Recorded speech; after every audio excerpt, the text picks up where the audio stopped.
Hey everyone, Matt here from VapeRev. In this week's EDU, I'll be demonstrating how to rebuild the striker from Atmomixani in a step-by-step format. For this build, I'll be using a dual coil setup using Ekowool wick and Kanthal wire, and hopefully by the end of this video, you'll have a good idea of how to successfully construct a build like this for yourself. So here we go! Before I get into rebuilding the striker, I'm just going to walk you through the tools and materials you'll need for it. So first, you'll need a pair of scissors or snips, a Phillips head screwdriver. Of course, you'll need the striker with a drip tip on top, some e-liquid. You'll need about a 6-inch segment of Ekowool, and for this I'm using 2mm Ekowool. You'll need 2 sections of Kanthal, about 6 inches each, and for this I'm using 28 gauge Kanthal. I like to use an atomizer holder like the Hive by Atmomixani to build on. And of course you'll need your device, and for this I'm using the Nemesis by Atmomixani. Now I'll walk you through the different features that the striker has. Starting with the Atomizer deck. On the bottom you can see that the one I'm using for this video has a 510 connector.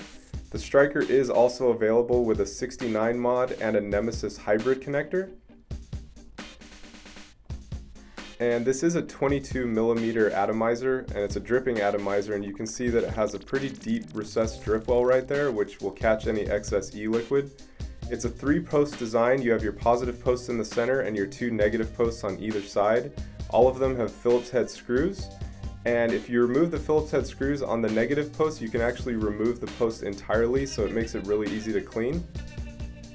And with the top cap right here, you have adjustable airflow with this ring right here.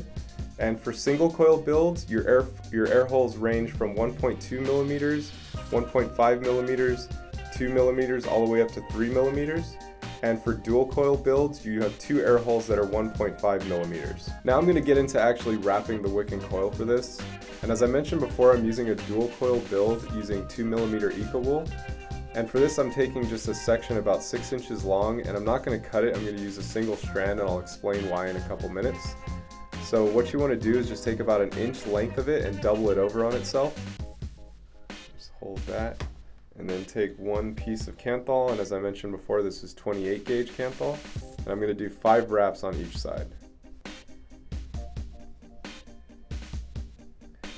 You want to get the wraps as close together as possible without them touching.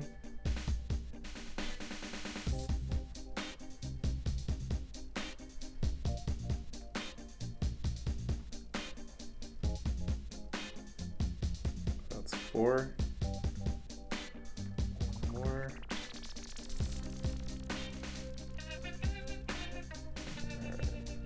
So that's 5 wraps, and you want both leads going the same direction. So now we're just going to repeat the process on the other side. Double it over about an inch.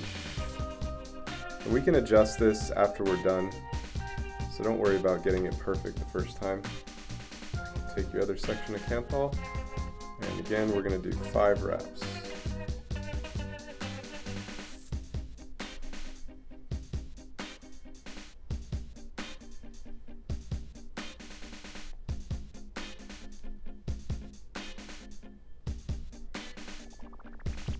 It does help if you torch the wire before you start wrapping your coil, because it takes the tension out of it. You don't have to, it's just a little piece of advice. Alright, so now we have 5 wraps on both sides. And that is our dual coil setup. Now we can go ahead and attach it to the striker. As you can see, I threaded the base of my striker onto the Hive by Atmomixani. It just gives me a more solid surface to work with when I'm attaching my coils. So we can go ahead and attach one of our coils. So what we're going to do is we're going to use the right negative post and the positive post in the center. We're going to have the loop of the Ekowool coming out this side right here. So for the negative side, I'm going to wrap the lead around clockwise. Use my Phillips head screwdriver and just tighten that down. And for the positive lead, I'm going to wrap it around the post counterclockwise. And since I have to attach another coil, I'm just going to kink it around and then just pull it up like that. So we can go ahead and rotate this so I can attach the other side. And what I'm going to do is I'm going to loop it around.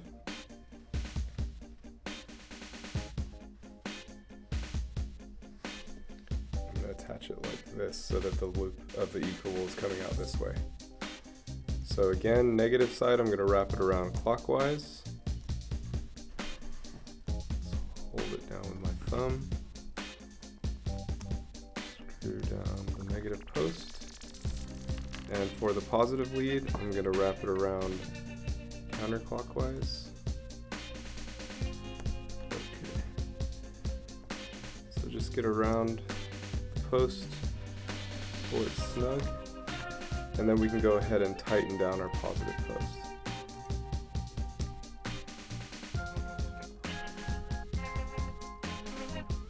Alright.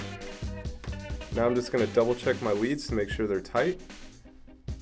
Give them a little bit of a tug, make sure they're all anchored before I trim them. So they're all good, I can go ahead and just remove the excess.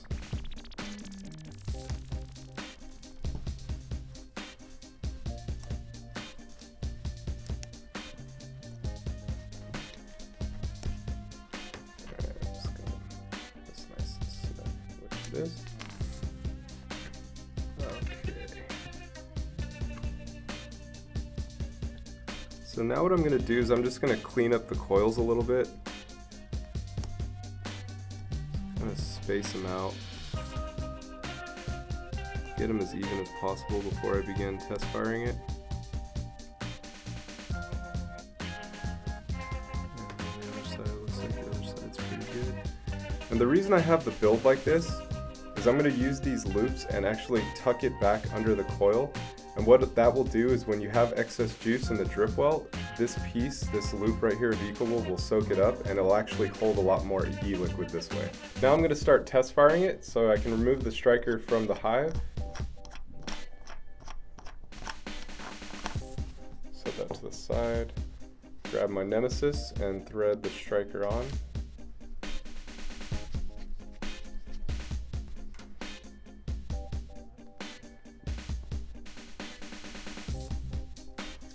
Unlock my device, and as always when you're test firing, make sure to just pulse the button. You don't want to hold it down because if you have any hot spots you could pop the coil. So I'm just gonna test fire it and just keep an eye out for any leads that are lighting up a lot brighter than the others.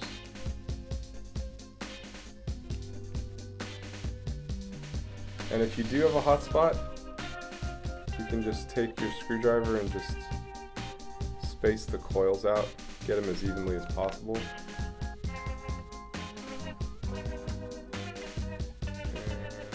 And looks pretty good. All the coils are lighting up evenly, both sides are firing, glowing pretty evenly. So now we can go ahead and finish off this build. I'm going to relock our nemesis. Okay, and the reason I did the build like this is because these loops, I'm actually going to lift up my coil just slightly and slide these loops under, and what that does is it gives you wick down into the drip well to soak up any excess e-liquid, and it actually gives you the ability to store more e-liquid in the build, so you won't have to drip as often.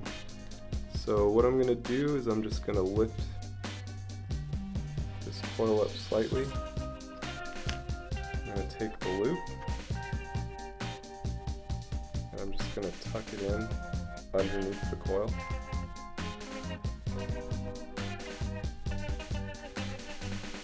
And then I'm going to use my screwdriver and just kind of press it down.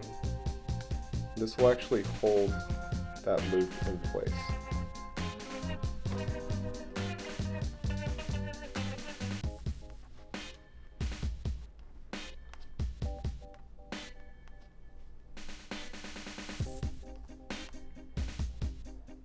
Alright, so that's one side of it. Again, on the other, I'm just going to lift it up slightly. Fold it under. And just tuck it in.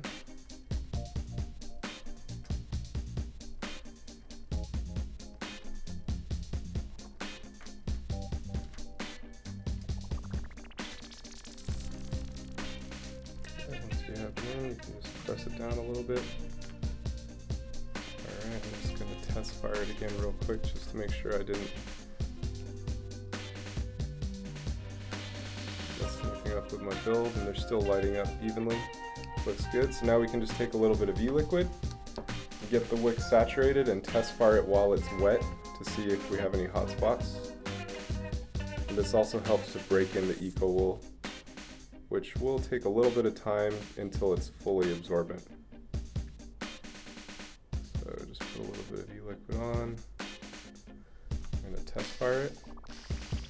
Just make sure both coils are lighting up, and we can see right here we have a little bit of a hot spot. You can see that one's lighting up quicker. So what I'm going to do, I'm just going to space this out, just pull it away from the post a little bit. And now you can see it's not lighting up, but both coils are firing. You can see vapor coming off of each side. So I'm just going to take a little bit more E-liquid and repeat that process.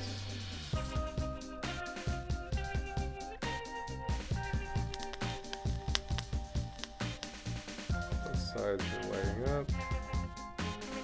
One more time, just to make sure. And you can see that both coils are producing vapor. No hot spots, so we're good to go. So now I can just fully saturate my wick.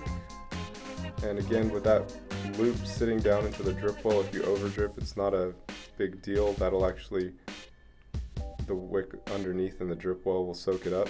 And also the reason I have this loop coming over the middle like that is if you drip straight through your top cap where the mouthpiece is, this will catch the E-liquid. And since it's one continuous strand, it'll distribute it to both sides of your build. So get it nice and saturated.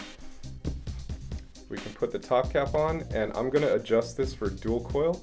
So you can see the dimples in the top cap right there, and that is an indication of where the holes are. So you can just adjust this ring, and you want it set so the dimple matches the hole on this side, and the dimple matches the hole on this side. That's for dual coil mode. And now I'm just going to align those air holes with my coils. Put on the top cap, and then just put on your mouthpiece. And that is your striker, fully built and ready to go. Alright everyone, that's a wrap on this week's EDU. As always, I hope you found all the information useful and now have a good idea of how to rebuild your striker.